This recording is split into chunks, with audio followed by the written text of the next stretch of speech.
আজকে আমরা কিছু গুরুত্বপূর্ণ বিষয় নিয়ে কথা বলবো ইনশাআল্লাহ তাআলা। আমি আলোচনা শুরু করতে চাই পবিত্র কুরআনুল কারীমের সূরাতুল আলে ইমরান এর 102 নম্বর আয়াত থেকে। আল্লাহ রাব্বুল আলামিন অত্র আয়াতে বলেছেন, বা'দা আউযু বিল্লাহি মিনাশ শাইতানির রাজীম।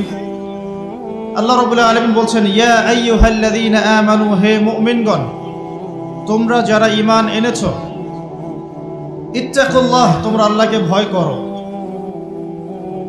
ওয়ালা তামুতুন্না ইল্লা ওয়া আনতুম মুসলিমুন।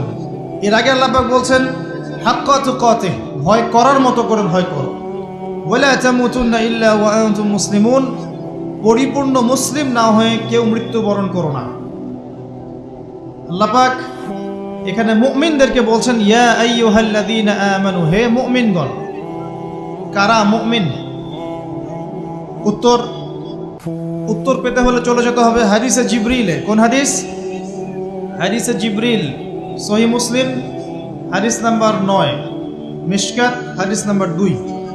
রাসূলুল্লাহ সাল্লাল্লাহু আলাইহি ওয়াসাল্লাম মসজিদে বসে আছেন। এমন সময় একজন ব্যক্তি মসজিদে প্রবেশ করলেন।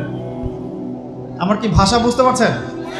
আচ্ছা, আমি চট্টগ্রামে গেলে বিপদ। চট্টগ্রাম, কক্সবাজার, সিলেট, আমি কোনো ভাষা বুঝি না। আমার ভাষা মানুষ বোঝে কিনা আমি তাও কনফিউজ থাকি।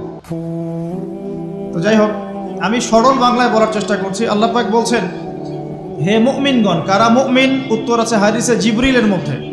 জিবরাইল আলাইহিস সালাম মানুষের রূপ ধরে মসজিদ নববীর মধ্যে আসলেন এবং সাহাবীদের সামনেই আসলেন।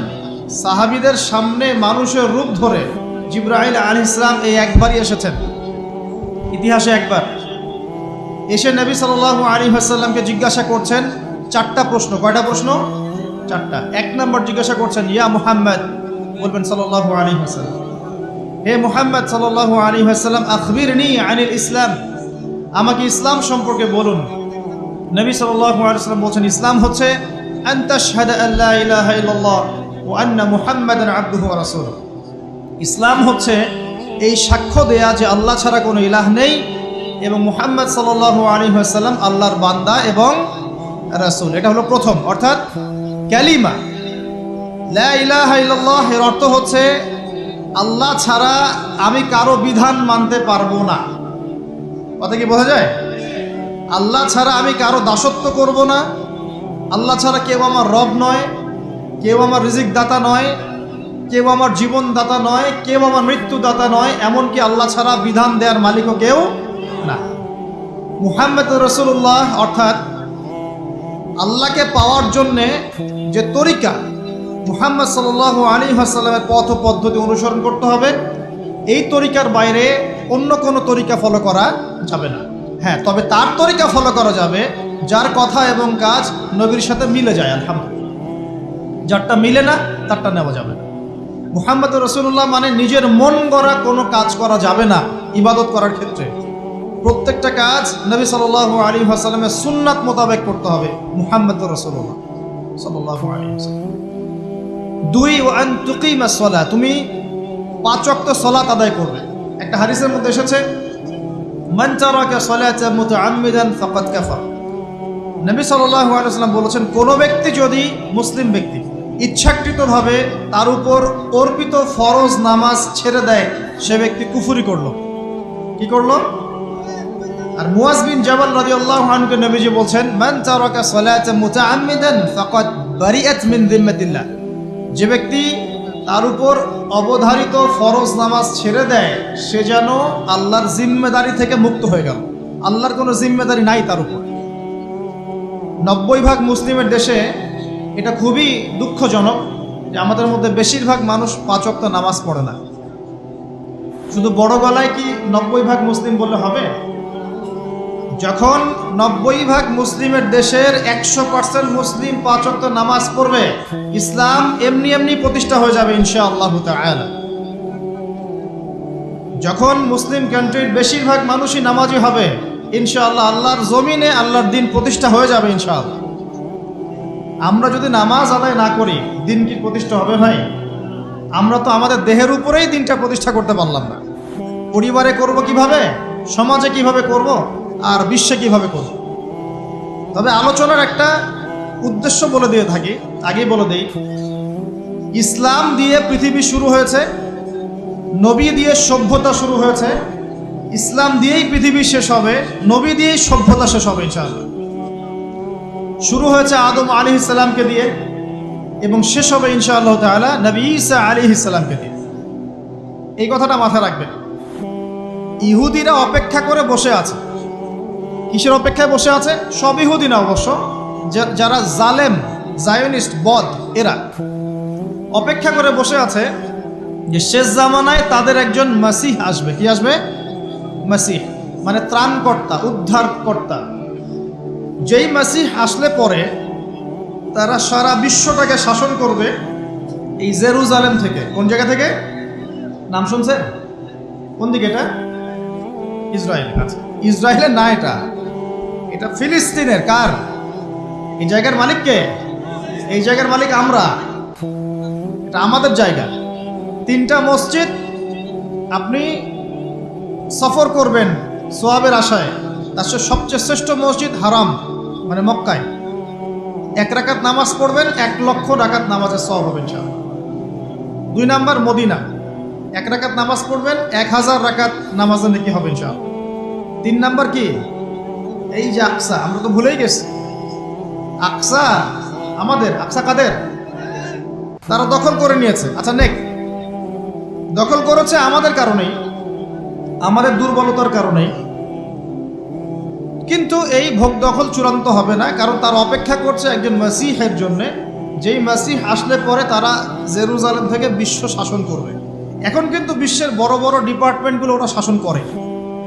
খেয়াল করেছেন কি? আপনি যে প্রযুক্তি ব্যবহার করেন এগুলোর চাবিকাঠি ওদের হাতে। আপনি যে অর্থনৈতিক সিস্টেমটা ফলো করেন, ব্যাংকিং সিস্টেমগুলোর কথাই বলছি, এর মূল সূত্র কিন্তু ওদের হাতে, সুতা ওদের হাতে, লাটাই। ইভেন আমরা যে পলিটিক্যাল সিস্টেমগুলো ফলো করি না, এগুলোর তন্ত্রমন্ত্র ওরাই দিয়েছে। যে মিডিয়াগুলো আছে বিশ্বে বড় বড়, সব কিছু ওদের হাতে। ফাইন্যান্স বলে, ফাইন্যান্স মানে বাণিজ্য, ট্রেড, এগুলো ওদের হাতে। বিশ্বের বড় বড় সেক্টরগুলো ওরা শাসন করছে, এটা সত্য। আরেকটা মারাত্মক কথা হচ্ছে, বিশ্বকে শাসন করতে হলে কিছু অস্ত্র লাগে। কি লাগে? অস্ত্র শস্ত্র ছাড়া হবে না। একটা দেশের সাথে একটা দেশের মনে করেন খারাপ সম্পর্ক, এখন একটা দেশের কাছে আছে দাকুরাল, আরেকটার কাছে আছে পারমাণবিক অস্ত্র। কে জিতবে? যার কাছে যত ভারী অস্ত্র আছে, শক্তিশালী, তার দাপট তত বেশি। তো এইসব বড় বড় মারণাস্ত্রগুলো, যেগুলোকে আমরা বলি নিউক্লিয়ার ওয়েপেন্স অথবা বলি থার্মোনিউক্লিয়ার ওয়েপেন্স, এগুলো ওদের হাতে। মাসিহ আসলে পরে তারা বিশ্ব শাসন করবে, এটা ওদের যে তালমুদ এই গ্রন্থের মধ্যে লেখা আছে। এবং তারা মনে করে যে এই দাজ্জালই হচ্ছে মাসিহ, তারা মনে করে। আর আমরা জানি হাদিস থেকে এই দাজ্জাল সত্যিকারের মাসিহ নয়। সত্যিকারের মাসিহ কে? ঈসা আলাইহিস সালাম। আল্লাহ পাক ঈসা আলাইহিস সালামের হাতে এই মিথ্যা মাসিহকে মেরে ফেলবেন প্যালেস্টাইনের বাবেলুদ নামক জায়গায়। কোন জায়গা? বাবেলুদ, হাদিসে বর্ণিত আছে। এবং তাকে মারার পরে নবী ঈসা আলাইহিস সালাম সেখান থেকে পুরো বিশ্বে আবারও ইসলামিক একটা খিলাফা কায়েম করবেন ইনশাআল্লাহ তাআলা। এটা হচ্ছে ইসলামের গন্তব্য, এটা হবেই। পৃথিবীর যত পরাশক্তিগুলো আছে এরা সবাই যদি ঐক্যবদ্ধ হয়ে যায় এবং এই ভবিষ্যৎবাণীটাকে মুছে ফেলতে চায়, কশ্চিনকালেও সফল হবে না ইনশাআল্লাহ। কারণ এটা বলেছেন কে? স্বয়ং আল্লাহ এবং তার রাসূল মুহাম্মদ সাল্লাল্লাহু আলাইহি ওয়াসাল্লাম। এটা আমাদের গন্তব্য, এটা সুসংবাদ দিয়ে শুরু করলাম। এখন আল্লাহ পাক আমাদেরকে বলছেন, হে মুমিনরা, তোমরা আল্লাহকে ভয় করো। ইমানদার কারা বোঝাতে গিয়ে হাদিসে জিবরিল আসছে। জিবরাইল আলাইহিস সালাম এসেছেন, জিজ্ঞাসা করছেন ইসলাম কাকে বলে। নবীজি বলছেন আগে কালিমা, তারপরে সালাত। তো সালাতের কথা বলতে গিয়ে ওখানে চলে গিয়েছিলাম। আমরা যদি ইসলামের বিজয় দেখতে চাই তাহলে সবাইকে 5 ওয়াক্ত নামাজ পড়তে হবে। রাজি আছেন তো? আজকে থেকে 5 ওয়াক্ত নামাজ ছাড়বেন? স্পেশালি যুবক ভাই যারা আছো, তোমাদের তারুণ্য আছে, রক্তের উদ্যম আছে, তোমরা চাইলে অনেক কিছুই করতে পারো। অনেক বার্ধক্যে উপনীত হওয়া মানুষ নামাজ পড়তে চায় কিন্তু পড়তে পারে না। তরুণদের কাছে আল্লাহ পাক সুযোগ দিয়েছেন। আর ইসলামের বিরোধী শক্তি যারা আছে তারা খুব ভালো করেই জানে কিন্তু যে ইসলামের বিজয়ে সবচেয়ে বড় ভূমিকা রাখতে পারে তরুণ সমাজ, যুবক সমাজ, যুব সমাজ, তরুণ প্রজন্ম। এ কারণেই তো দেখবেন তরুণ প্রজন্মকে তাদের উদ্দেশ্য থেকে সরিয়ে দেওয়ার জন্যে তারা আপনার সামনে অনেকগুলো টোপ দিয়ে দিয়েছে। দেখাবো টোপ কয়েকটা। 1 নম্বর টোপ দিয়েছে মেয়ে নারী জাতি, মেয়েদেরকে বেপর্দা করে তোমার সামনে উপস্থাপন করে দিয়েছে, ফ্রি মিক্সিং। এখন তুমি আর ঈমান ধরে রাখতে পারছো না, এটা পরিকল্পিত ছিল। কারণ আল্লাহ পাক বলছেন যুজ্জিনা লিন-নাস হুব্বুশ শাহাওয়াতি মিনান নিসা, মানুষের জন্য সবচেয়ে যে আকর্ষণীয় বিষয়গুলো তার মধ্যে 1 নম্বর হচ্ছে মহিলা, মানে মেয়ে, নারী জাতি। এটা আমাদের কাছে সবচেয়ে আকর্ষণীয়। আল্লাহ পাকের সবচেয়ে সুন্দর সৃষ্টিকে মানুষ না, মানুষের মধ্যে আল্লাহ পাকের সবচেয়ে শ্রেষ্ঠ সৃষ্টিকে নারী জাতি। আল্লাহ পাক তাদেরকে সুন্দর করে সৃষ্টি করেছেন, তাই নয় কি? এই কারণে পুরুষদের সবচেয়ে আকর্ষণের জায়গা কোনটা? নারী জাতি। এই কারণে মেয়েদেরকে বেপর্দা করে তোমার সামনে ছেড়ে দেওয়া হয়েছে। জেনা বেড়েছে, ব্যভিচার বেড়েছে, ফ্রি মিক্সিং বেড়েছে, ধর্ষণ বেড়েছে, এই যে হারাম প্রেমের সম্পর্কগুলো বেড়েছে। যুবকেরা তাদের জীবনের উদ্দেশ্য ভুলে গেছে। আমার কথা কি বুঝতে পারছেন? আচ্ছা, এটা 1 নাম্বার। 2, মাদক। যুবকদের সামনে মাদকের সহজলভ্যতা, চাইলেই হাত বাড়ালেই মাদক, হাত বাড়ালেই ইয়াবা, হাত বাড়ালেই ফেন্সিডিল, হাত বাড়ালেই হেরোইন, তাই না? কথা ঠিক না বেঠিক? যদি কেউ চায় যে আমি আজকে রাত্রে মাদক খাবো, সে পারবে, হাত বাড়ালেই পারবে। এখনকার সমাজ এমন, যদি কেউ চায় যে আজকের রাত্রে আমি পতিতালয়ে গিয়ে রাত কাটাবো, সে পারবে। 500 টাকা 1000 টাকার বিনিময়ে মানুষ এখন জেনা করতে পারে না?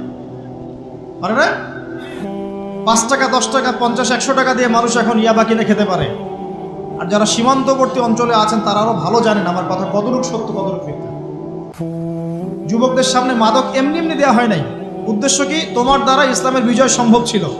মাদক সেবন করাই তোমাকে সরাই দিয়েছে ওই রাস্তা থেকে।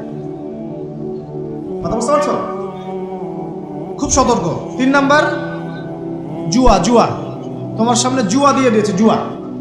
ফুটবল বিশ্বকাপ হইলে জুয়া, IPL হইলে জুয়া, BPL হইলে জুয়া, ফুটবল ফিফা হইলে জুয়া। জুয়া খেলে না মানুষ।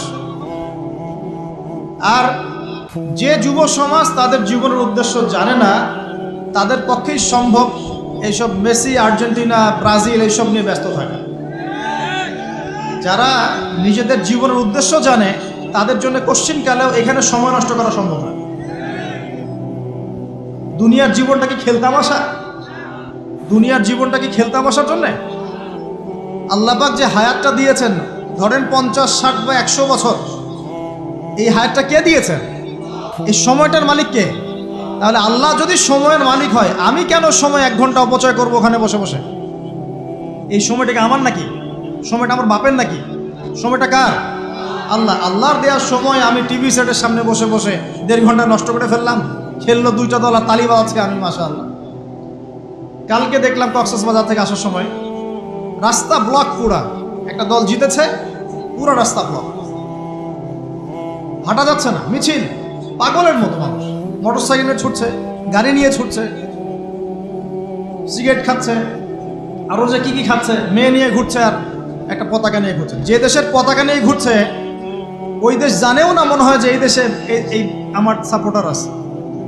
হ্যাঁ, আর খেয়াল করে দেখবেন এই আয়োজনগুলো এখন করানো হচ্ছে মুসলিম দেশগুলোকে দিয়ে। মানে মুসলমানদের অবস্থা দেখলে এখন মনে হচ্ছে সুবহানাল্লাহ,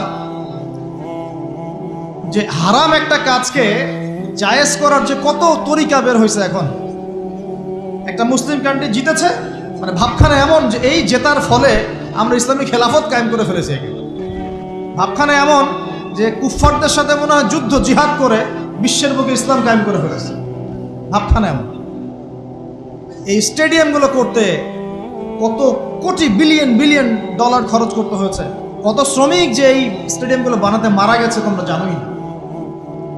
কি হচ্ছে এখানে? পশ্চিমারা আসছে, এনজয় করছে, খেলাধুলা হচ্ছে। বিষয়টা কি জানেন? আমাদেরকে এই খেলাধুলার অহেতুক কাজে ব্যস্ত করে দিয়ে ওরা ওদের এজেন্ডা বাস্তবায়ন করছে। দেখবেন যখন রমজান মাস আসে তখন দেখবেন মুসলিম কান্ট্রির উপর নির্যাতন বাড়ে। যখন যখন বড় বড় ইভেন্ট হয়, ওয়ার্ল্ড কাপ, এইটা সেটা, দেখবেন ভিতরে ভিতরে মুসলিম কান্ট্রির উপর নির্যাতন বাড়তে থাকে। মানুষ একদিকে তাকায় থাকে, আর একদিকে উদ্দেশ্য সাধন করতে থাকে। বুঝাচ্ছি বিষয়টা।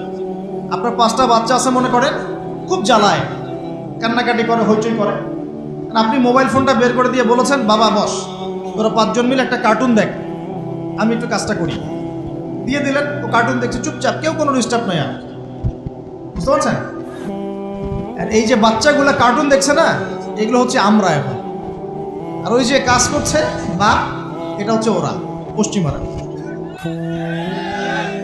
আমার কথা কি বুঝতে পারেন? আচ্ছা, আমি সহজ করার চেষ্টা করছি। প্রিয় যুবক ভাইরা, মেয়ে তো উন্মুক্ত করে দিয়েছেই, মাদক তো দিয়েছেই, জুয়া দিয়েছে, অহেতুক এসব খেলতামাশা দিয়েছে তোমার সামনে, তোমার সময় কেড়ে নেওয়ার জন্য, তোমার হায়াত কেড়ে নেওয়ার জন্য। তোমার মূল্যবান হায়াত, যে হায়াতটাকে তুমি আল্লাহর পথে দাওয়াতের কাজে ব্যয় করবা, দিন চর্চার কাজে ব্যয় করবা, আল্লাহর ইবাদতের কাজে ব্যয় করবা, আমর বিল মারুফ নাহি আনিল মুনকারের কাজ করবা, এই সময়টা ওরা কেড়ে নিয়েছে তোমার কাছ থেকে। বুঝতে পারছো না তুমি?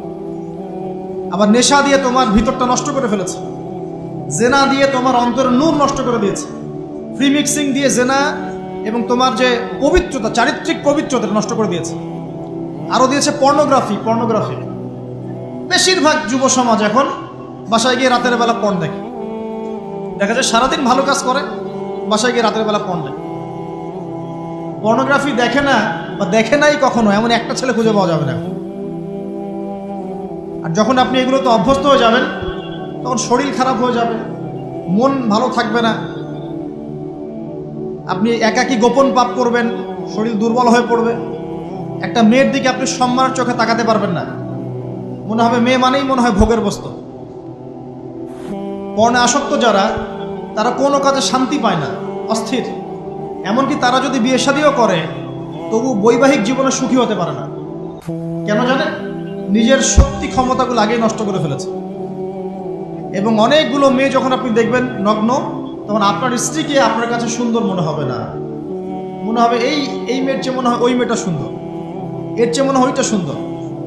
আর মেয়ের প্রতি সম্মান তো থাকবেই না, মেয়েকে মনে হবে একটা ভোগের বস্তু। যত বেশি পর্নোগ্রাফি বেড়েছে, তত ধর্ষণ বেড়েছে। দেখেছেন? পর্ন যত বেড়েছে, ধর্ষণ তত বেড়েছে। এমনকি ছোট ছোট বাচ্চারা পর্যন্ত রেহাই পাচ্ছে না। দেখেন না, ছোট ছোট বাচ্চা, 5 বছর 10 বছরের বাচ্চারা, মেয়ে বাচ্চাদের কথা বলছি, এদেরকেও ধর্ষণ করা হচ্ছে। যাদের ঘরে কন্যা সন্তান আছে, তারা খুবই এখন মানে বিপর্যয়ের মধ্যে আছেন আপনারা, আমরা। কারণ সমাজটা তো নষ্ট হয়ে যাচ্ছে। আপনার মেয়েকে কতদিন ঘরে রাখবেন? বাইরে তো পাঠাতেই হবে। বাইরে পাঠালে দেখবেন মেয়ের সম্মান নাই, পর্দা নাই, মেয়েকে জোর করে ধর্ষণ করা হচ্ছে। বাসে, ট্রেনে, অটোতে, অমুকে তমুকে, ট্রাকে মেয়েকে ধর্ষণ করা হচ্ছে। আর প্রত্যেক ধর্ষকের তো আর ইসলামিকভাবে বিচার হচ্ছে না, হচ্ছে? যদি একটা এলাকায় ধর্ষণ হতো আর ধর্ষককে জনসমক্ষে ডেকে ফাঁসি দেওয়া হতো না, তাহলে দেখতেন যে ওই এলাকায় ধর্ষণ বাড়তো না, কমে যেত। যদি একটা এলাকার চোরদেরকে জনসমক্ষে নিয়ে এসে হাত কেটে ফেলা হতো, তাহলে বুঝতেন চুরি কাকে বলে। ভয়ে চুরি করতে পারতো না মানুষ। আর ভাগ্য ভালো যে এই নিয়মগুলো এখন নাই। কেন ভাগ্য ভালো বললাম?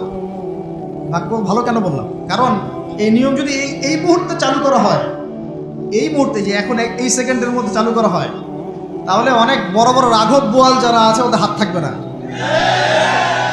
কথা বুঝতে পারছেন না? কেউ চুরি করে সিসকা চোর বলি আমরা, না কি বলেন আপনারা? ছিচকা চোর বলেন। কেউ আছে চুরি করে, পুকুর চুরি করে। সিসকা চোরকে ধরতে পারলে রাস্তাঘাটে কি মাইটটা দেওয়া হয়, তাই না? মনে হয় যে নিজের শক্তি খাটানোর একটাই জায়গা চোর পিটানো। মসজিদে যদি একটা চোর ধরা পড়ে, কি মাইটটা মারে, খুঁটির সাথে বেঁধে একদম জুতা স্যান্ডেল দিয়ে। আর সামনে যে পুকুর চুরি করে বসে আছে, কিছুই করতে পারতেছে। কথা মিথ্যা কথা বলছে? যদি একটা মুসলিম রাষ্ট্রের মধ্যে দুর্নীতি না থাকতো না, মুসলিম রাষ্ট্র বিশ্বকে নেতৃত্ব দিত ইনশাআল্লাহ। যদি কোনো মুসলিম রাষ্ট্রের মধ্যে দুর্নীতিটা না থাকতো না, তাহলে দেখতেন ওই রাষ্ট্র অবশ্যই বিশ্বকে নেতৃত্ব দিত ইনশাআল্লাহ। এমন অনেক অমুসলিম রাষ্ট্র আছে যেগুলো অমুসলিম হওয়া সত্ত্বেও ওদের মধ্যে কোনো দুর্নীতি নাই। জানেন? আল্লাহ পাক আমাদের সবাইকে পরিপূর্ণ মুসলমান হওয়ার তৌফিক দান করুন। দেখেন আল্লাহ পাক বলেছেন উদখুলু ফিস সিলমি কাফা, তোমরা পরিপূর্ণরূপে ইসলামে প্রবেশ করো। এখন আমি যদি নামাজও পড়ি, আবার ঘুষও খাই, এদিকে রোজাও রাখি, আবার সুদও খাই, আবার এদিকে আমি হজমরাও করি, অন্যের সম্পদ আত্মসাৎ করি, মাপে কমও দেই, মজুদদারি করি ইত্যাদি, আমি কি পরিপূর্ণ মুসলিম? আমি কি উদখুলু ফিস সিলমি কাফার উপর আমল করতে পেরেছি? আর আল্লাহ পাক এখানে বলছেন ওয়ালা তামুতুন্না ইল্লা ওয়া আনতুম মুসলিমুন, পরিপূর্ণ মুসলমান না হয়ে তোমরা মৃত্যুবরণই করিও না। করলেই সমস্যা। পরিপূর্ণ মুসলমান না হয়ে মারা গেলেই সমস্যা। কি সমস্যা? ওই যে আল্লাহ পাক বলবেন মান রব্বুক, বলবে লা আদরি, আমি তো জানি না, কারণ পরিপূর্ণ মুসলমান হয়নি তো, আল্লাহর সাথে শিরিক করেছে। আল্লাহ পাক বলবেন মা দীনুক, বলবে লা আদরি, আমি জানি না। মা দীনুক উত্তর কেমন করে দিতে পারবে? ইসলামের কিছু অংশ মানে, কিছু অংশ মানে না। ইসলামের কিছু অংশ মানে, নামাজ, রোজা, হজ, যাকাত, তাসবিহ, তাহলিল সবই মানে, কিন্তু সুদ ছাড়তে হবে, ঘুষ ছাড়তে হবে, জেনা করা যাবে না, মদ খাওয়া যাবে না, দুর্নীতি করা যাবে না, মানে না। তাহলে মা দীনুক কি উত্তর দিবে? মান নবিয়ুক, কে নবী? উত্তর কিভাবে সম্ভব? নবীর সুন্নতি তো নাই গায়ের উপরে, চেহারায় নাই, কাপড়ে নাই, চলাফেরায় নাই, ওঠা বসায় নাই, ইবাদতে থাকলেও অর্থনীতির মধ্যে নাই, অর্থনীতির মধ্যে থাকলেও সংস্কৃতির মধ্যে নাই, সংস্কৃতিতে থাকলেও সমাজে নাই। নবীর সুন্নত কি খালি ঘরে তসবিহ টেপার মধ্যেই? মানে আমরা খালি সুবহানাল্লাহ সুবহানাল্লাহ পড়বো, এটাই সুন্নত? দাড়ি ছেড়ে দিব, এটাই খালি সুন্নত? টাকনোর উপরে কাপড় পরবো, এটাই কি খালি সুন্নত? সমাজের মধ্যে সুন্নত নাই, অর্থনীতির মধ্যে সুন্নত নাই, ব্যবসা বাণিজ্যের সুন্নত নাই, চাকরি বাকরিতে সুন্নত নাই, পরিবারের সুন্নত নাই, সংস্কৃতির মধ্যে সুন্নত নাই। আর রাষ্ট্রের কথা বললাম না, ওটা বাদ দেন, ওটা এই যুগে সম্ভব না। ইল্লা মাশা আল্লাহ, যদি আল্লাহ পাক না চান। ওইদিকে আমি কথাই বলতে যাচ্ছি না, আমি সমাজ পর্যন্তই আছি, এর উপর যাচ্ছি না। তো প্রিয় ভাইয়েরা, যুবক ভাইদের কথা বলে আমি সামনে যাব। এক নাম্বার কি বলেছি, তোমরা সতর্ক থাকবে মেয়ে থেকে। কি থেকে? মেয়ে থেকে 100 হাত দূরে। 100 হাত মানে আমি বলি, পরামর্শ দেই, আমি তোমাদের ভাইয়ের মতো, ছোট হই আর বড় হই। আর আমাকে এইসব আল্লামা শায়েখ এইসব বলার দরকার নাই। আমি একদম তালেবে ইলম, এখানে বড় বড় অনেক আলেম ওলামায়ে কেরাম আছেন, আমি খুব বিব্রত বোধ করছি কথা বল। আমি জানি যে হকপন্থী ওলামায়ে কেরাম যারা, তারা আমাদের মতো অনলাইনেও আসেন না, ফেসবুক ইউটিউবে ভিডিও পাবেন না, এমনও আলেম বাংলাদেশে আছেন জানেন, যারা বহু আলেম তৈরি করছেন, মাদ্রাসা খেদমত করছেন। তো তাদের সামনে আমাদেরকে যখন এইভাবে টাইটেল দেন, লজ্জা লাগে, বিব্রত বোধ করি। শেখার কোনো শেষ নাই। আমি একসময় মনে করতাম যে আমি যখন ইন্টারমিডিয়েটের পর থেকে চর্চা করা শুরু করছি, অনার্স মাস্টার্স পর্যন্ত, মনে করছি যে হ্যাঁ, মনে হয় ইসলাম সম্পর্কে ভালোই জানছি। তারপর যখন কওমি আলেমদের কাছে পড়তে শুরু করলাম, বলি এগুলো ভিতরের কথা, খোলামেলা বলি, গল্প করছি আপনাদের সাথে, রাগ করছেন নাকি? তখন বুঝলাম যে বিগত 5-7 বছরে তো আমি কিছু পড়াশোনা করছি বলে মনে হচ্ছে না। যেমন একটা হাদিস শো করে বললাম যে ওস্তাদ, এই যে আল্লাহ রাসূল সাল্লাল্লাহু আলাইহি ওয়াসাল্লাম বলেছেন যে একজন মুমিন ব্যক্তি আর একজন মুমিন ব্যক্তির আয়না স্বরূপ। কি স্বরূপ? আয়না স্বরূপ। তো আমি যদি অনলাইনে কোনো ভাইয়ের ভুল ধরিয়ে দেই সমালোচনার মাধ্যমে, তাহলে কি আমি হাদিসের উপর আমল করলাম না? তখন ওস্তাদ মিটিমিটি হাসছেন, বলছেন যে তোমার তো টুকটাক অ্যারাবিক গ্রামারের বেস ভালোই, তোমার কি মনে হয়? আমি বললাম যে আমার কাছে তো এটাই মনে হচ্ছে যে আমি যদি সমালোচনা করি, আমি তো আমর বিল মারুফ নাহি আনিল মুনকারের কাজই করলাম। তো তিনি বলছেন আসলে এই হাদিসের ব্যাখ্যা এমন হয়। কেমন ব্যাখ্যা? তুমি কি খেয়াল করো নাই? আমাকে বলছে তুমি কি খেয়াল করো নাই, তুমি যখন আয়নার সামনে গিয়ে দাঁড়াও, তখন আয়না কিন্তু তোমার সাথে কথা বলে না, আয়না নীরব থাকে, স্থির থাকে, কিন্তু তোমার দোষ ত্রুটি কোথায় আয়না কিন্তু দেখিয়ে দেয়। মনে করেন, বুঝাচ্ছি, মনে করেন আপনার গাল কেটে গেছে, আপনি আয়নার সামনে দাঁড়িয়েছেন, আয়না কিন্তু আপনাকে বলে দিবে না এই যে তোমার গাল কাটা, এই ছেলে তোমার গাল কাটা, হ্যাঁ এই মেয়ে, এই ছেলে তোমার এই সমস্যা ওই সমস্যা, বলবে? চুপচাপ থাকবে, আয়না দেখিয়ে দিবে আপনার ভুলটা কোথায়। তিনি আমাকে হাদিসের ব্যাখ্যা শিখাচ্ছেন, বলছেন যে একজন মুমিন ভাই যদি কোনো ভুলের উপর থাকে, তো তুমি সঠিকটা আমল করে ওর সামনে দাঁড়িয়ে দেখিয়ে দিবে যেটা সঠিক। তো বুঝলাম, যতদিন যাচ্ছে আমি বুঝতে পারছি যে আসলে এই জ্ঞানের সমুদ্র যে কত গভীর, 100 বছর হায়াত দিলেও মনে হয় শেষ করতে পারবো না। প্রিয় যুবক ভাইরা, নসিহত করছি, সেটা হচ্ছে যে দিনের জ্ঞান অর্জন করতে হবে। জ্ঞান অর্জনের কোনো বিকল্প নাই। আর জ্ঞান অর্জনের জন্য শুধুমাত্র ফেসবুক, ইউটিউব যথেষ্ট নয়। এগুলো কনস্ট্রাকটিভ কোনো মাধ্যম নয়, বরং ফিতনা ছড়াবে এগুলো কিন্তু বেশিরভাগ ক্ষেত্রে ফিতনাই ছড়াচ্ছে। আপনার কাছে মনে হচ্ছে হয়তো যে অনেক কিছু লাইভ হচ্ছে, আমরা পাচ্ছি, হ্যাঁ, অনলাইনের মাধ্যমে জানছি, হ্যাঁ ঠিক আছে, স্বীকার করি, ভালো আছে, কিন্তু মন্দটা অনেক বেশি। এর মধ্য দিয়ে আলেমে আলেমী বিভক্তি হয়ে গেছে। এর মধ্য দিয়ে একে অপরের সাথে আমাদের সম্পর্ক নষ্ট হয়ে যাচ্ছে। গীবত, তহমত, সমালোচনা, কাদা ছোড়াছুড়ি সংস্কৃতি বাড়ছে, ঐক্য বিনষ্ট হচ্ছে, অনেক সমস্যা হচ্ছে। আর এগুলো কনস্ট্রাকটিভ সিলেবাস নয়। সিলেবাস আপনাকে ওলামায়ে কেরামের কাছে এসে জানতে হবে। আমি বলছি 1 নাম্বার কোরআন থাকবে। আপনাদের জেনারেলদের জন্য বলছি, কারণ আপনাদের জন্য এটা এত সহজ হবে না। মাদ্রাসা যারা পড়া শুরু করেছেন ছোটবেলা থেকে তাদের জন্য সহজ, আপনাদের জন্য এত সহজ নয়। সিলেবাসগুলো জেনে রাখেন। কোরআন পড়তে হবে আগে, পবিত্র কোরআনের বিশুদ্ধ তেলাওয়াত শিখতেই হবে, এবং প্রত্যেক দিন চেষ্টা করবেন 1 পৃষ্ঠা 2 পৃষ্ঠা, আধা পারা 1 পারা করে তেলাওয়াত করার জন্য। তেলাওয়াতের কোনো বিকল্প নাই, প্রত্যেক হরফে 10 নেকি পাবেন ইনশাআল্লাহ। এরপরে এর ভাষা আছে, কোরআনিক গ্রামার আছে, নাহু সরফ। আর এই বইগুলো আপনি একা পড়তে পারবেন না। এই বইগুলো পড়তে হলে ওস্তাদ লাগবেই। এক একটা বই 2 বছর করে পড়তে হইতে পারে, পড়তে হবে। যদি আপনি কোরআন জানতে চান, বুঝতে চান, পড়তে হবেই। আর যদি মনে করেন না আমার এত জানা বোঝার দরকার নাই, সেটা আলাদা বিষয়। তখন আপনি ওলামায়ে কেরামের কাছে গিয়ে জিজ্ঞাসা করে মাসআলা নিয়ে নেবেন। এখানে একটা কথা বলে দিই, এখন আবার একটা নতুন আমি ফিতনাই বলবো বের হয়েছে যে আলেম ওলামার প্রয়োজন নাই, কোরআন হাদিস বাসায় পড়বা, নিজে একা একাই মুস্তাহিদ হয়ে যাবা। অনেক দিনী ভাইকে দেখছি আমি, যুবক, ইয়াং, তার আগে বিপদগামী ছিলেন, হেদায়েত হয়ে ইসলামের দিকে এসেছেন, এখন প্রথমেই সহিহ বুখারী টান দিয়ে পড়াশোনা করবেন। কে বললো আপনাকে প্রথমে সহিহ বুখারী পড়তে? আপনি কি এক লাভ দিয়ে এই মেডিকেল সায়েন্সের বই পড়তে যাবেন? এত কঠিন কঠিন বই আগে কেন? এই বইগুলো পড়তে ওলামায়ে কেরামের 15-20 বছর সময় লাগে। 15-20 বছর সময় লাগে। 15 বছর বেশি বলে ফেলছে মনে হয়। আমাদের মতো হলে 20 বছর লাগে। কঠিন বই আগে না, আগে সহজ বইগুলো পড়তে হতো। তো ভাবখানা তখন দেখা যায় এমন, কয়েকটা হাদিসের কিতাব পড়ে, কোরআনের কিছু অনুবাদ পড়ে, আলেম ওলামার আর দরকার নাই, কোনো মাযহাবেরও দরকার নাই, আমি নিজে একাই মুস্তাহিদ।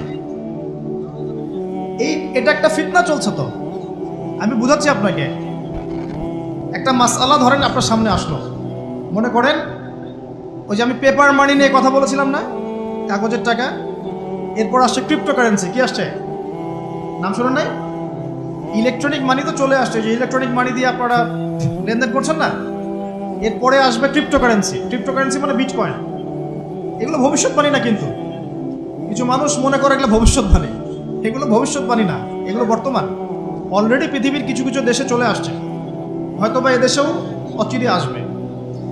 তো মনে করেন এখন আপনি একজন সাধারণ মানুষ, ক্রিপ্টোকারেন্সি কি জিনিস আপনি বোঝেন না।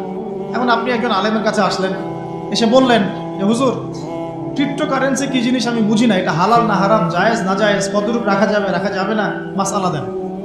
এখন আমি যদি আপনাকে বলি, এই যে ভাই নেন কোরআন, এই যে তাফসীর ইবনে কাসির নেন, জালালাইন নেন, মারিফুল কোরআন নেন, এই যে বুখারী, মুসলিম, তিরমিজি, আবু দাউদ, নাসাই, সবগুলো নেন, বাসায় গিয়ে পড়াশোনা করে মাসআলা বের করেন, পারবেন? সম্ভব? সম্ভব কি? কে পারবে? যিনি মুস্তাহিদ। আর একটা সমাজের মধ্যে মুস্তাহিদ মানুষের সংখ্যা কতজন থাকে? অল্প কিছু। বেশিরভাগ মানুষই তো অন্ধ অনুকরণ তাকলিদ করতে হবে তাকে। তখন এই যে আপনি আমার কাছ থেকে মাসআলাটা জানলেন, এই মাসআলা জেনে নেওয়াটা কি আপনার জন্য উচিত না অনুচিত? আপনার এই মাসআলা জেনে নেওয়াটা কি উচিত না অনুচিত? এই মাসআলা আমার কাছে বা আলেমের কাছে না জানলে কিভাবে শিখবেন আপনি? শেখার জন্য আপনাকে আসতে হবে না? এটাই মাযহাব, এটাই মাযহাব। এখানে বিভ্রান্তির কোনো সুযোগ নাই যে আমি এগুলা মানি না, আমি খালি বইপত্র একা একা পড়বো, আলেম হয়ে যাবে, সম্ভব না। যখন আমরা কলেজে পড়তাম অনেক সময় মনে হতো যে হয়তো বা সম্ভব, যখন পড়া শুরু করেছি তখন দেখছি যে না, এই সমুদ্রে ডুব দেওয়া কেবল শুরু, এর তলানি খুঁজে বের করতে 100 বছর লাগবে মনে হয়, আল্লাহ ভালো জানে। আল্লাহু আকবার, দিনের জ্ঞান অত বেশি। আলী রাদিয়াল্লাহু আনহু একটা কথা বলে দেই, দিয়ে সামনে যাচ্ছি।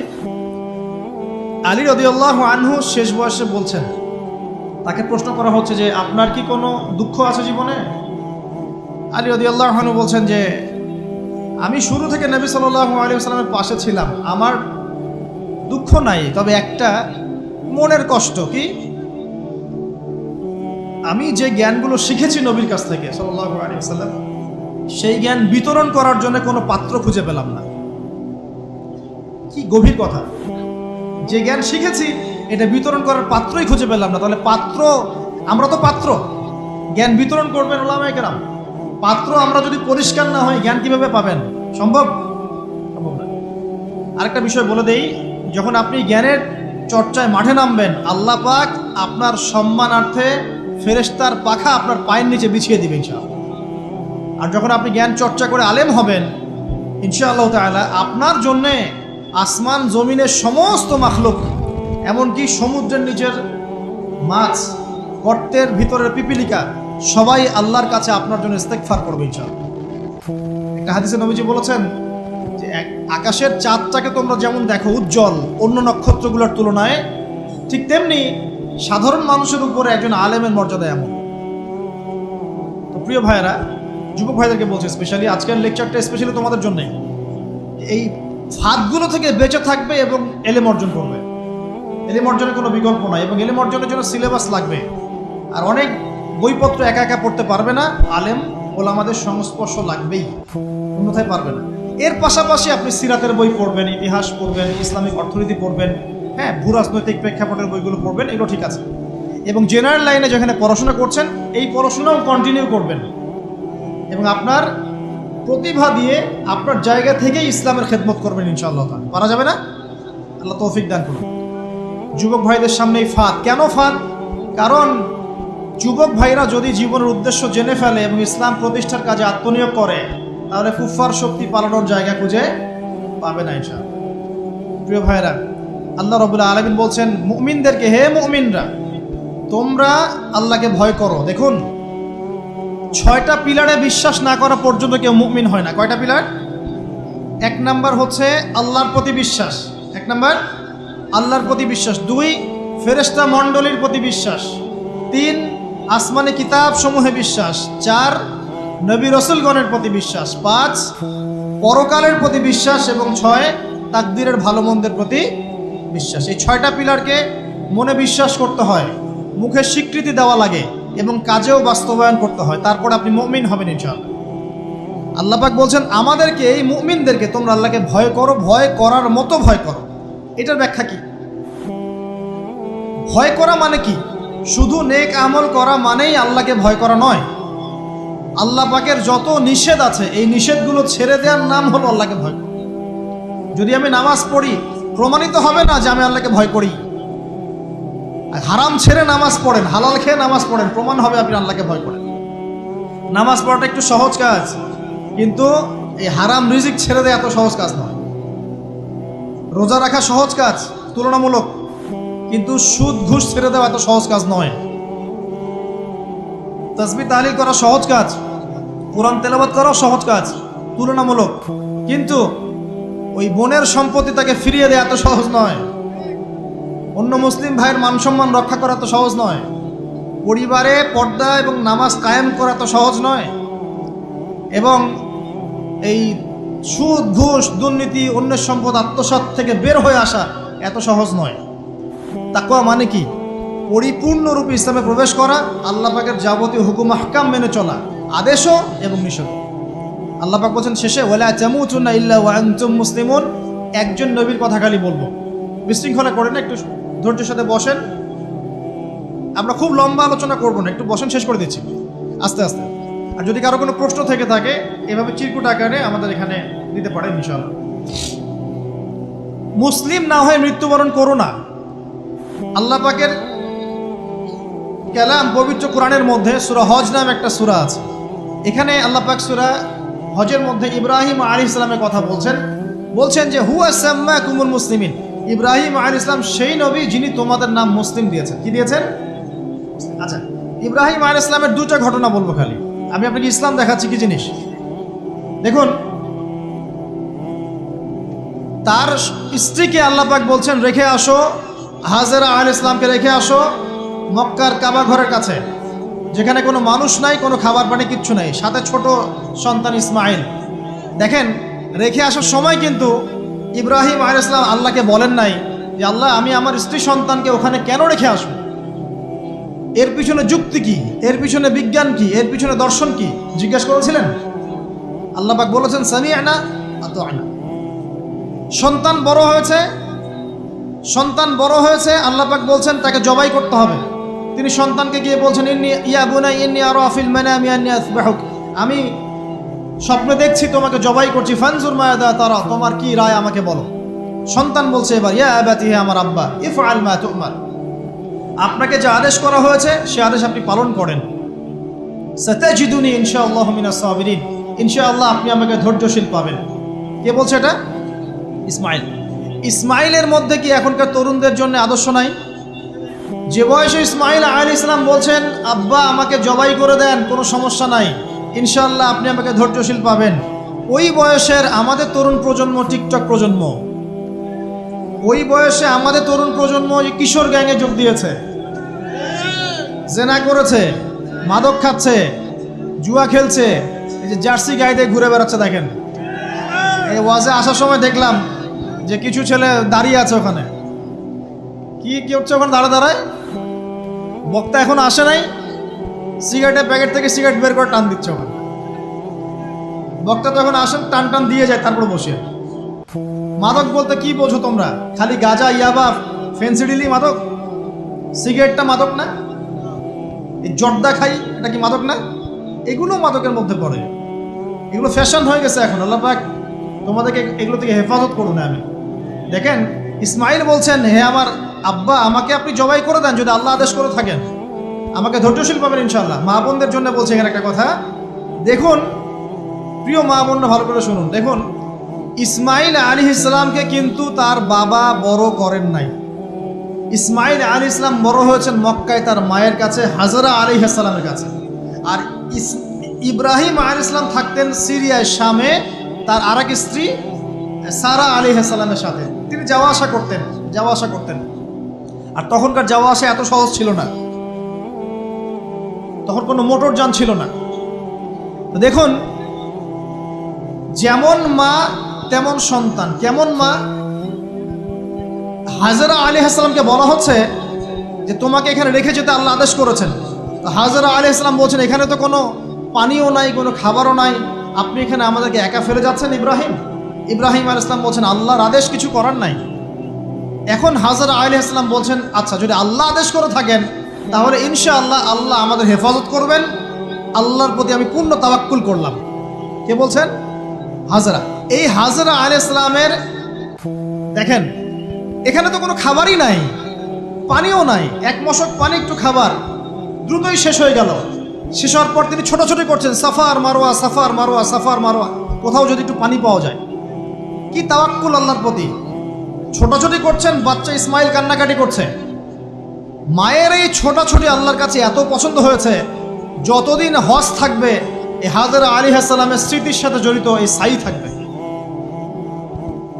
এবং এই ঘটনা আল্লাহর কাছে এত পছন্দ হয়ে গেল যে আল্লাহ পাক জিবরাইল আলাইহিস সালামকে পাঠিয়ে জামজাম কূপের পানি বের করে দিলেন, যেই কূপের পানি জীবনে কখনো শেষ হয় না, পানি খেলে খিদাও লাগে না। চিন্তা করে দেখেন, গ্যালন গ্যালন পানি যাচ্ছে, গ্যালনের পর গ্যালন জামজাম থেকে প্রত্যেক দিন। এমনকি মদিনায় গেলেও আপনি জামজামের পানি পাবেন, মসজিদে কুবায় গেলেও জামজামের পানি পাবেন। আর পৃথিবীর বিভিন্ন জায়গায় তো আমরা নিয়ে আসছি। শেষ হয়েছে? পানির স্তর 1 ইঞ্চি পর্যন্ত নিচে নেমেছে। দেখেন, আল্লাহর প্রতি যখন মানুষ পূর্ণ তাওয়াক্কুল করে তখন আল্লাহর মারিফত নেমে আসে। যখন মানুষ আল্লাহর প্রতি পূর্ণ তাওয়াক্কুল করে ফেলবে তখন আল্লাহ পাক আধ্যাত্মিকত্ব দিয়ে দিবেন। এটা কি বিজ্ঞান দিয়ে ব্যাখ্যা করা যায়? একজন ফেরেশতা আসলো, পাখা দিয়ে আঘাত করলো, মাটি থেকে ঝর্ণা বের হওয়া শুরু হলো। এখনকার বিজ্ঞান বিশ্বাস করবে? কোনো যুক্তি দর্শন বিশ্বাস করবে? করবে না। এই যে মা, তাওয়াক্কুল কারিনী মা, তার গর্ভ থেকে জন্ম নিয়েছে ইসমাইলের মতো সন্তান, যে বলছে আব্বা আমাকে জবাই করতে চাইলে করে দেন, কোনো সমস্যা নাই, আল্লাহর ইনশাআল্লাহ আপনি আমাকে ধৈর্যশীল পাবেন। এই জন্য বলি, আমাদের পরিবারের মায়েরা যদি হাজরা আলাইহিস সালামের মতো হতে না পারে, তাহলে ইসমাইলের মতো প্রজন্ম তৈরি হবে না। অতএব প্রিয় মা ও বোনেরা, একটা নসিহত যথেষ্ট আপনাদের জন্য, যে নিজেরা হাজরা আলাইহিস সালামের মতো আল্লাহর প্রতি পূর্ণ তাওয়াক্কুলকারী হয়ে যান, নামাজ ছাড়িয়েন না। কোনো মহিলা যদি মাত্র 4টা কাজ করতে পারে, নবী সাল্লাল্লাহু আলাইহি ওয়াসাল্লাম বলেছেন জান্নাতে যাওয়ার জন্য সবগুলো দরজা খুলে দেওয়া হবে। 1 নাম্বার, কোনো মহিলা যদি 5 ওয়াক্ত নামাজ পড়ে, এখানে শুধু ফরজ নামাজের কথা বলা হচ্ছে, নফলের কথাও বলা হচ্ছে না। 2 নাম্বার, যদি একজন মহিলা রমজান মাসে সওম রাখে, ফরজ সওম, ফরজ রোজা, নফল রোজার কথাও বলা হচ্ছে না। 3 নাম্বার, যদি মহিলা, একজন নারী যদি তার সতীত্বকে হেফাজত করতে পারে, পর্দা মেনে চলতে পারে। এই পর্দা বলতে আমরা ডিজিটাল বোরখা বোঝাচ্ছি না। পোশাকটা এমন হবে না যে পোশাক পরেও গায়ের কাঠামো কতটুকু আঁটো এটা বোঝা যায়, এই বোরখা চলবে না। বোরখা এমন হবে না, পোশাক এমন হবে না যে বাহির থেকে ভিতরের অঙ্গ দেখা যায়, এই বোরখা চলবে না। পোশাক এমন হবে না যে পোশাকটা পুরুষদের পোশাকের সাথে সাদৃশ্য আছে, গেঞ্জি টি শার্ট পরা যাবে না।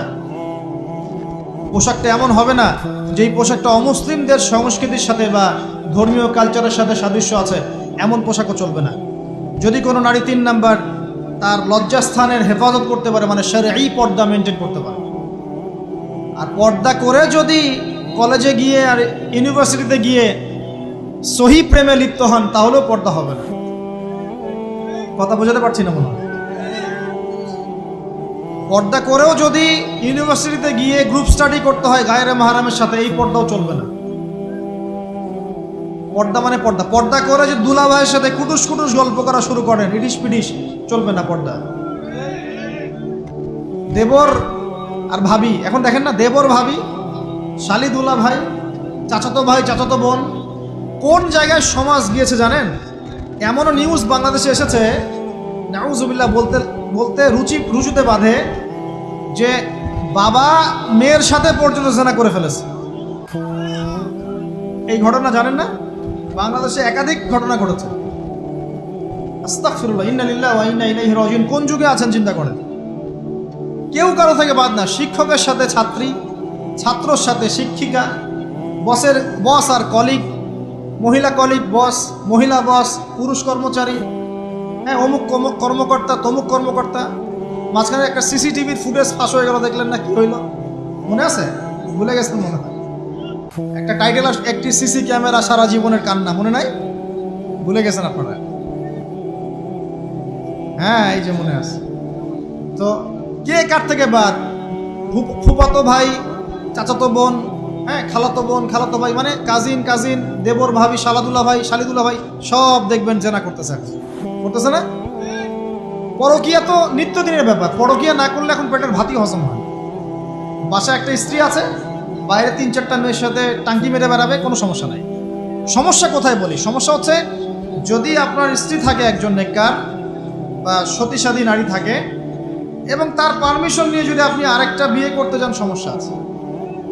হালালভাবে বিয়ে করলে সমস্যা, বাইরে টাঙ্কি মেরে বেড়াবেন, কোনো সমস্যা নেই। বাসায় একটা স্বামী আছে, বাইরে আরো 2-4টা ছেলের সাথে ফোনে কথা বলে, কোনো সমস্যা নেই।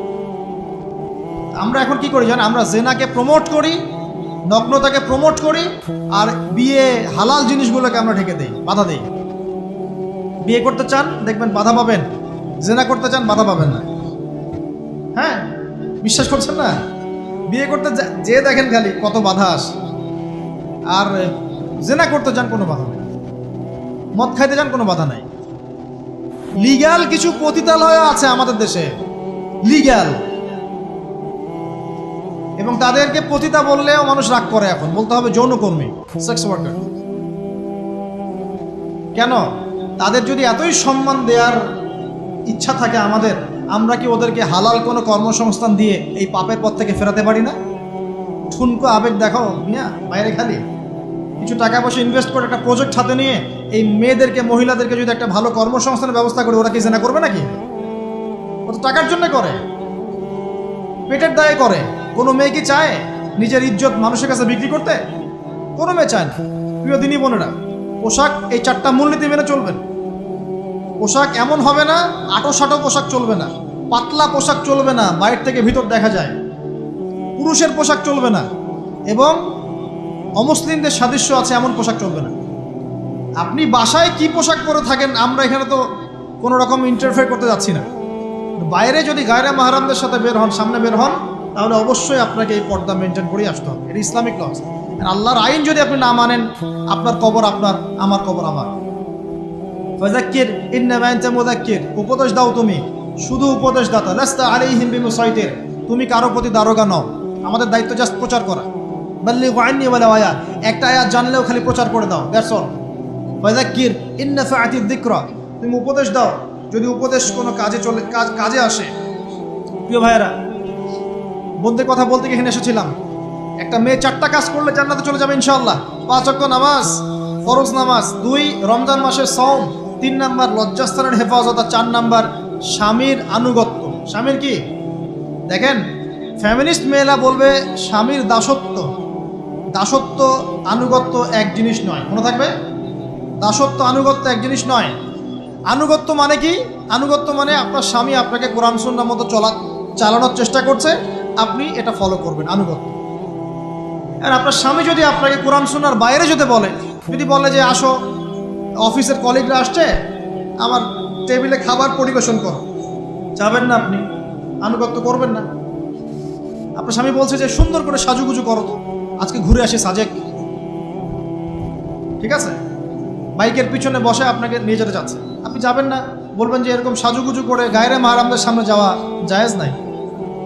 আনুগত্য কি? কোরআন সুন্নাহ সমর্থিত কাজে আপনি স্বামীকে ফলো করবেন, আনুগত্য। স্বামী যদি এমন কোন আদেশ করে যে আদেশটা কোরআন সুন্নাহর বাইরে যায়, আপনি এখানে কোনো আনুগত্য নাই। একটা হাদিস আছে, লা তাআতা লি মাখলুক ফি মা'সিয়াতিল খালিক, মানে স্রষ্টার অবাধ্যতায় সৃষ্টির কোনো আনুগত্য নাই। আল্লাহর অবাধ্যতায় সৃষ্টির কোনো আনুগত্য নাই। প্রিয় ভাইরা, একটা আয়াত আমার জন্য যথেষ্ট হবে ইনশাআল্লাহ। মুমিন আমরা মুমিন না? আল্লাহয় বিশ্বাস করি কি না? ফেরেশতায় বিশ্বাস করি না? নবী রাসূল আসমানি কিতাবে, পরকাল, তাকদীরে বিশ্বাস করি তো? আমরা সবাই ইসলামের বিজয় চাই কি না? আমরা সবাই পরিপূর্ণ মুসলমান হতে চাই কি না? আমরা চাই কি না যে আমাদের সাথে সাথে আমাদের পরিবারটাও জান্নাতে যাক? এবং আমরা চাই কি না যে আমাদের সমাজটাও ইসলামের আলো আলোকিত হোক? চাই কি না? যদি চাই, প্রিয় ভাইয়েরা, আমার 10টা নসিহত। কয়টা? 10টা, জাস্ট 10টা লাইন বলবো, আর আপনাদের ধৈর্য নষ্ট করছে না। 1, জ্ঞান অর্জনের যে কথা বলেছি, জ্ঞান শুধু অর্জন নয়, জ্ঞানের বিপ্লব ঘটাতে হবে। পারবেন ইনশাআল্লাহ? যে যেখানে পড়াশোনা করছেন করেন, কিন্তু ইসলামিক পড়াশোনা বাদ দিয়ে নয়। দিনের জ্ঞান আগে অর্জন করতে হবে, বাল্য বয়সে অর্জন করতে হবে। আল্লাহ তৌফিক দান করুন। 2 নাম্বার, প্রত্যেক দিন কোরআনকে সময় দিবেন। কি করবেন? প্রত্যেক দিন কোরআনকে সময় দিবেন। প্রত্যেক দিন মিনিমাম 1 ঘন্টা করে হলেও কোরআন তেলাওয়াত করার চেষ্টা করেন। পারবেন ইনশাআল্লাহ? 3 নাম্বার, আপনার জীবনটাকে রাসূলুল্লাহ সাল্লাল্লাহু আলাইহি ওয়াসাল্লামের সুন্নাত দিয়ে সাজাতে হবে। প্রত্যেকটা কাজ করার আগে 3 বার চিন্তা করবেন। কয়বার? 3 বার, যে এই কাজটা কিভাবে করলে সুন্নত হবে, কিভাবে করলে সুন্নত হবে না।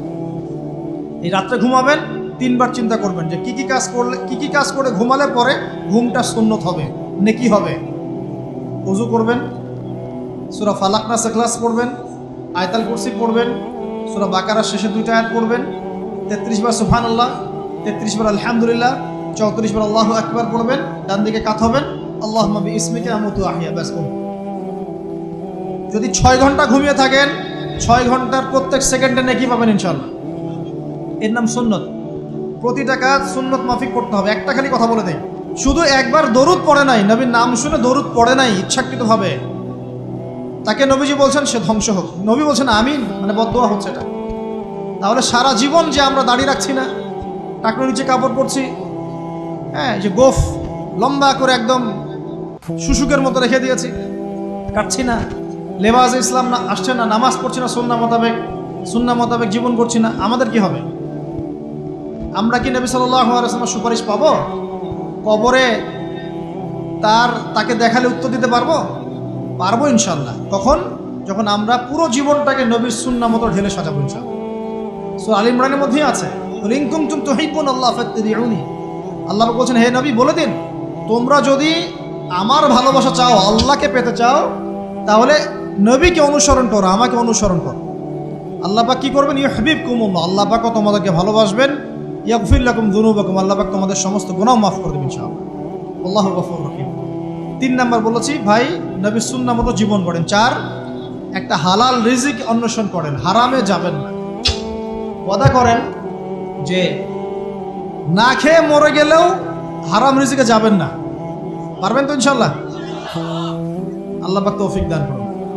5 নাম্বার, পরিবারের আদর্শ হবে জান্নাতি আদর্শ। পরিবারের মধ্যে অনইসলামিক কোনো কালচার ঢুকতে দিবেন না। টিভিটা আছে না পরিবারে, আসার মানে আজকে ভেঙে দিবেন একেবারে। যদিও বা টিভির চেয়ে ডেঞ্জারাস জিনিস এখন আমাদের হাতেই থাকে। টিভি তো তাও মানুষ সবাই একসাথে বসে দেখতো, যে যার মতো দেখতে পারতো না। একটা নাটক সিনেমা দেখলেও সবাই মিলে দেখতে হতো। এখন তো ফোন, সবার ঘরে ঘরে একটা পৃথিবী, সবাই ঘরে ঘরে যে যার মতো দেখছে। আর টিভি ভেঙে আর কি করবো, বাদ দেন, থাক, টিভি আর ভেঙে। আচ্ছা, আর পরিবারে পর্দা থাকতে হবে। ছোটবেলা থেকে সন্তানদেরকে কোরআনের শিক্ষা দেওয়া লাগবে, তালিম থাকতে হবে পরিবারে। পরিবারে হালাল রিজিক থাকতে হবে। একটা কথা বলি, পরিবারে মেয়েদের প্রতি, স্পেশালি মেয়েদের প্রতি নরম থাকবেন, কঠিন হয় না। কারণ আমার অভিজ্ঞতা থেকে বলছি ভাই, নারী জাতির প্রতি কঠিন হয়ে কোনো ফায়দা নাই। যত কঠিন হবেন তত সমস্যা। আর এই ব্যাপারে আপনার চেয়ে আমার অভিজ্ঞতা 1 ধাপ বেশি, মাত্র 1 ধাপ। আচ্ছা, 5টা। 6 নাম্বার হচ্ছে ইসলামিক কিছু ফাউন্ডেশন বা অ্যাসোসিয়েশন গড়ে তোলার চেষ্টা করেন। এদের কাজ হবে ইসলামের সৌন্দর্যগুলো দিয়ে সমাজ সেবা করা। পারা যাবে না? ওই যে হিলফুল ফুজর নবী সাল্লাল্লাহু তৈরি করেছিলেন না? আচ্ছা, এটা শুধু ফাউন্ডেশন হতে হবে জরুরি না, এটা প্রতিষ্ঠানও হতে পারে, একটা মসজিদের উদ্যোগে হতে পারে, মাদ্রাসার উদ্যোগে হতে পারে, বা সামাজিক সংগঠনও হতে পারে, যার উদ্দেশ্য হচ্ছে ভালো কাজ করা। এই শীতকাল আসছে, এই শীতকালে আমরা ইনশাআল্লাহ তাআলা পুরো দেশব্যাপী, এই শীতকালে ইনশাআল্লাহ আমরা চেষ্টা করব পুরো দেশব্যাপী শীতার্ত মানুষের মধ্যে বিনামূল্যে কম্বল বিতরণ করার। পারা যাবে না ইনশাআল্লাহ? সমাজ কল্যাণমূলক কাজ করলে কি হবে জানেন? সমাজের মানুষের কাছে ইসলামের সৌন্দর্য ফুটে উঠবে এবং ওই হাদিসের উপর আমল হবে। যদি আপনি কোনো মুসলিম ভাইয়ের একটা কষ্ট দূর করে দেন, আল্লাহ পাক আপনার একটা কষ্ট দূর করে দেবেন। আপনি যতক্ষণ মুমিন বান্দা মুসলিম ভাইয়ের পাশে থাকবেন, আল্লাহ পাকও আপনার সাহায্যে আপনার পাশে থাকবেন ইনশাআল্লাহ। আল্লাহ পাক তৌফিক ইনায়াত করুন, আমিন। আর কি? আমর বিল মারুফ নাহি আনিল মুনকারের কাজ করবেন। প্রত্যেক মাসে কিছুটা সময় আল্লাহর রাস্তায় দেওয়ার চেষ্টা করেন। 1 দিন হোক, 2 দিন হোক, 3 দিন হোক, 7 দিন হোক, আপনি চেষ্টা করেন আল্লাহর পথে সময় দেওয়ার জন্য। এটা 7। 6টা বললাম না 7টা বললাম? 7টা। 8 নাম্বার, আলেম ওলামার সোহবত লাগবে। একা একা চলা যাবে না। আপনি যে আলেম ওলামাদেরকে হক্কানি মনে করেন, আপনার দৃষ্টিতে তাদের কাছেই আপনি পড়ে থাকেন, কোনো সমস্যা নেই। পরামর্শ ভিত্তিক চলবেন এবং আলেমদের মাঝখানে বিভক্তি সৃষ্টি করবেন না, ঐক্যবদ্ধতার চেষ্টা করবেন। আল্লাহ তৌফিক দান। আর 2টো হচ্ছে আপনার পরবর্তী প্রজন্ম, বাচ্চা কাচ্চা যারা আছে, তাদেরকে এখন থেকেই পরিপূর্ণ মুসলমানের মতো গড়ে তুলবেন। আইডল দিবেন। তোমাদের আইডল হচ্ছে ওমর রাদিয়াল্লাহু আনহু, তোমাদের আইডল খালিদ বিন ওয়ালিদ, তোমাদের আইডল আলী রাদিয়াল্লাহু আনহু, তোমাদের আইডল আবু বকর সিদ্দিক, তোমাদের আইডল হচ্ছে তারেক বিন জিয়াদ, মোহাম্মদ বিন কাসেম। এই যে আপনাদের এই এলাকায়, চিটাগাং এলাকায় কত আলেম ওলামা ওলিয়া উলিয়ার পদচারণা ঘটেছে জানেন? ইতিহাস পড়ে দেখবেন, আপনি ইতিহাস পড়তে পড়তে শেষ করতে পারবেন। সেই মুঘলদের আগে পর্তুগিজরা, তার আগে আরও মানুষ এসেছে, আরও বণিকরা এসেছে, সুফি দরবেশরা এসেছেন, পীর সাহেবরা এসেছিলেন, বড় বড় আল্লাহর ওলিরা এসেছেন, আসেন নাই? অনেক যুদ্ধ বিগ্রহ জিহাদ হয়েছে এখানে। এমনি এমনি তো ইসলাম পায়নি এই এলাকার মানুষ। ইসলাম এখানে প্রচার করা হয়েছে, প্রতিষ্ঠা করা হয়েছিল। ইবনে বতুতাও এখানে এসেছিলেন। হিস্ট্রি পড়ে দেখেন। তো আমাদের পরবর্তী জেনারেশনকে শেখাতে হবে আমাদের শেকড় কোনটা, আমাদের শেকড় ওদেরকে চেনাতে হবে। পারবো না ইনশাল্লাহ? আর সবশেষ কথা হচ্ছে ভাই, যে আমাদের মা বোনদেরকে খাস পর্দায় রাখার চেষ্টা করেন, কোনোভাবেই যেন তাদের ইজ্জত আবরু কেউ সম্ভ্রম নষ্ট করতে না পারে। আল্লাহ পাক আমাদের সবাইকে এই আদর্শগুলো মেনে চলার তৌফিক এনায়েত করুন, আমিন।